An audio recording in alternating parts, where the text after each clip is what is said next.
Hello, everybody. This is Carlos Cedillo, shaman, artist, musician, among other things. I'm a shaman most of all. Did want to introduce you to a guy in a green hat. This guy here. Uh, it is 2 foot by 3 foot, acrylic on canvas. Well, it's a mixed sort of paint. There's different kinds of paint involved here. A couple of layers of spray paint, some other drippy acrylic paint. It's more like a house paint. Some of it was oil based actually. So it's got some mix of medias here for the. Anyhow, you can kind of see the hat right here is the top of the hat, and then the brim of the hat here, and the guy's face right here. Some people see a puppy dog. That's fine. You can see a puppy dog. If you like puppy dogs more than guys in green's hat, that's cool. So there's this little other paint job here. I actually did the first layer back in 2016 or maybe 2017, around there, and I kind of just let it sit. And I liked the guy in the green hat. He was very apparent. I didn't really want to mess him up. I didn't want to distract from the vision of the guy in the green hat sitting here. So then I just recently, this year, 2021, decided to go with this abstract motif in there, kind of the drippy paint thing.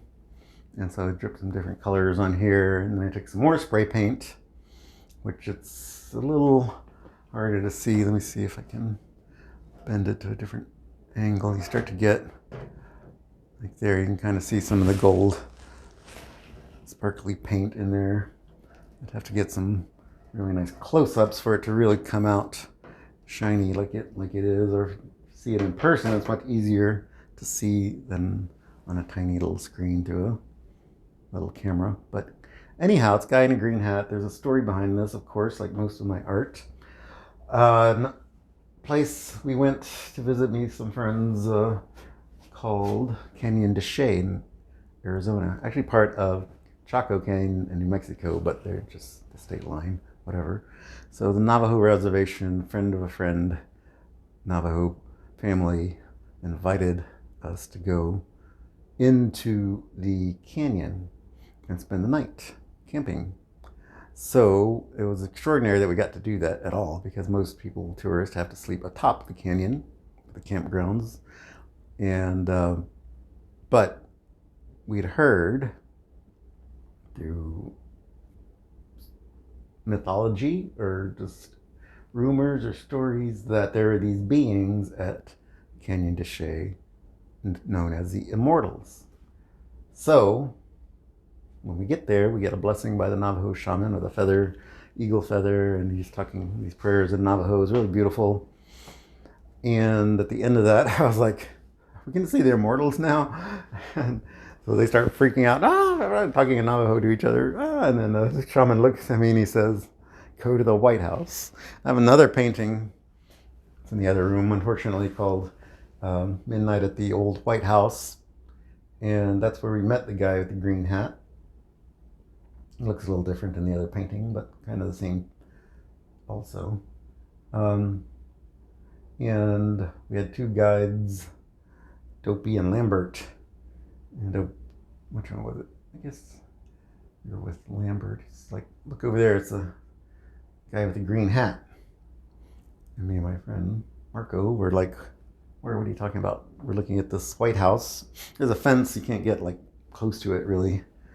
But then Marco's eyes got real big. He's like, oh my God, there it is. And he said, look at it from the corner of your eye. So I looked like that. I was like, oh my God, there's the guy in the green hat.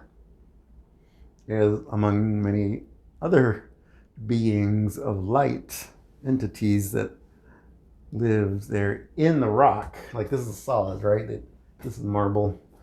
And you hit your hand and it stops and you can't go any further. Anything you try to will break.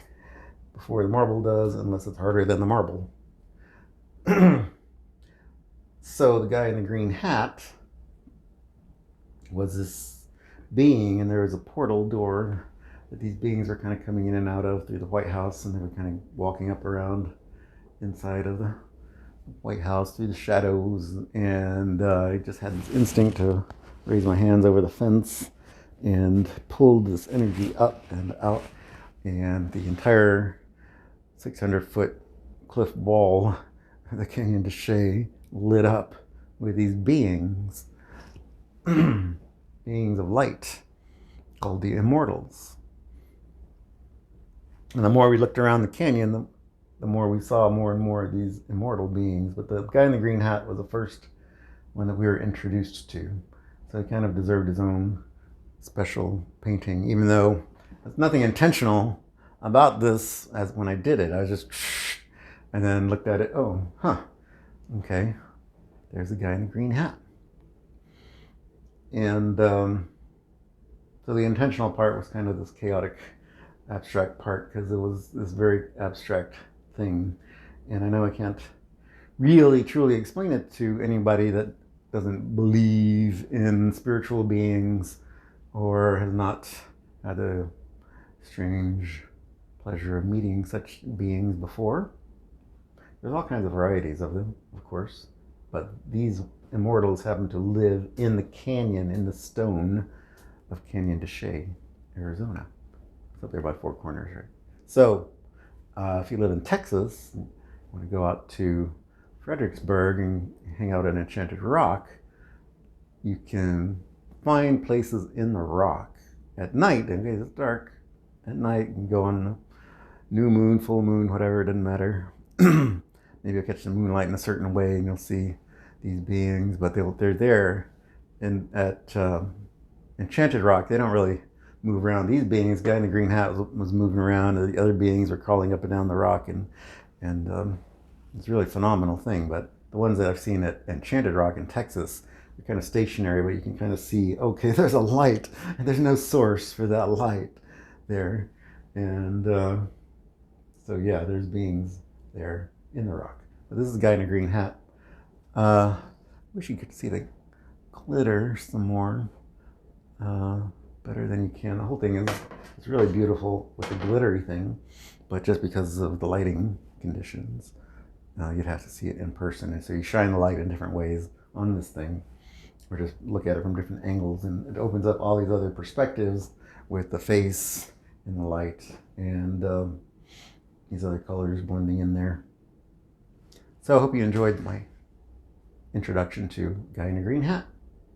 It can be yours for the amazing, very low price of $700 plus shipping. Shipping in the continental US preferably, but international is fine. I would guesstimate the shipping for most places around $200. Some places might be more, or depending on your zip code, I guess, or UPS or FedEx.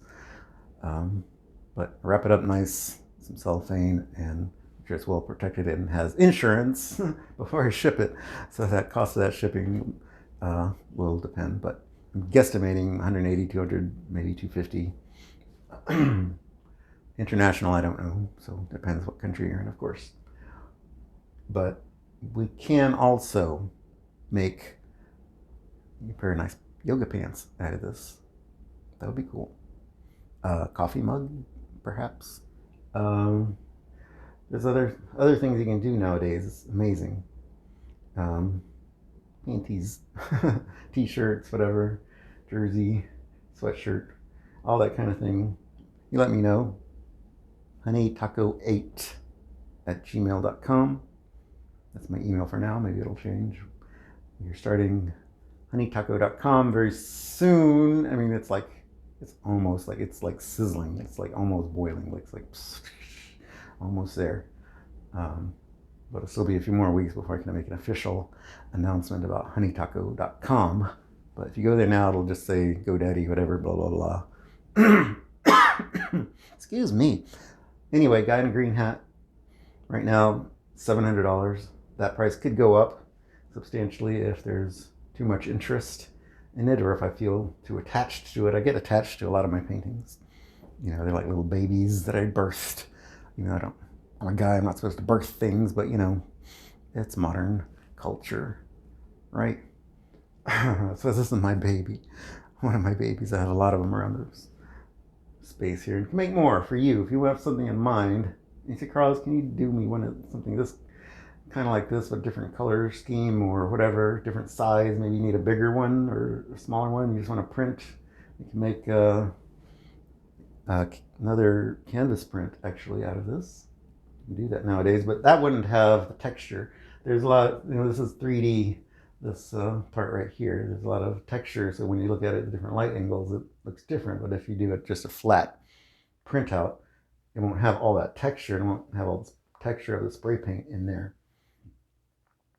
So, but then again, that cost according to size and availability. Meow. Ahoma takuyasan. That means all my relations. And this is modern technology for you.